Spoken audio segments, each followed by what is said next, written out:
Get ready, it's time for Word Up with Sophia. Let's boost that brain power. Today's word is adapt. Can you say it out loud? Adapt. Awesome. Adapt means to change or adjust to fit new conditions. Imagine you move to a new school. Things feel different at first. But you learn the rules, meet new people, and start to feel comfortable. That's called adapting. You're changing a little to make things work better. Here are the synonyms, say them with me.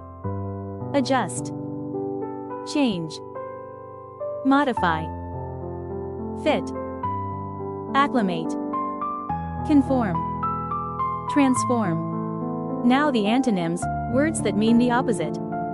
Resist, struggle, reject, avoid, ignore, disagree, refuse.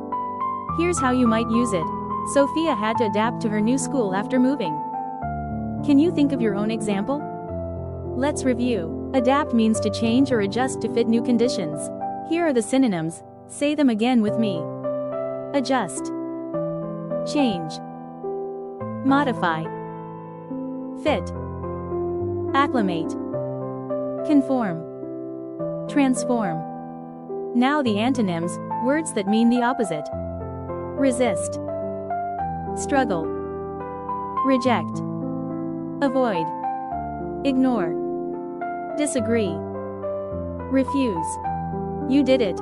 Try using the word adapt in a sentence today. And come back tomorrow for more on Word Up with Sophia.